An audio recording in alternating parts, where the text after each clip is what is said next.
Madam আসবো কি? আমাকে ডেকেছিলেন? হ্যাঁ ডেকেছিলাম তো, তা আসতে এত দেরি হলো? না ম্যাডাম, বাড়িতে কিছু কাজ ছিল তো, গরিব মানুষ কাজ না করলে করা হয় না। আচ্ছা সে ঠিক আছে। তা আমি যে কথাটা বলছিলাম, তোর ছেলে সে কিনা এক সাধারণ কর্মচারীর ছেলে, সে কিনা প্রধানের মেয়ের সঙ্গে প্রেম করে, সাহসটা হয় কি তোর?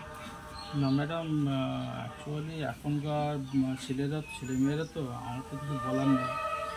আমি যদি করে ফেলে তো ছেলেকে সাবধান করে দেবো। ছেলের যোগ্যতাটা কি?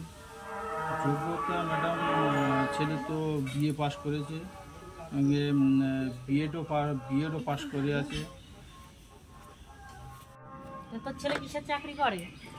না ম্যাডাম, এই যে ছেলে এখন যে পশ্চিমবঙ্গ সরকারের 100 দিনের প্রকল্প কাজ করে। ও আচ্ছা, তা কি কি খেতে দিতে পারবে তো? হ্যাঁ ম্যাডাম, খেতে দিতে পারবো না কেন? এই মাথা পিছু আপনি যে প্রত্যেক মাসে 5 কেজি চাল দেন, আর স্বাস্থ্যসাথী কার্ড আছে, লক্ষ্মীর ভাণ্ডার আছে, আমি খেতে দিতে পারবো না? আপনারা সরকার থেকে এতগুলো টাকা পয়সা দিচ্ছেন, এতে খাওয়ার সমস্যা হয়।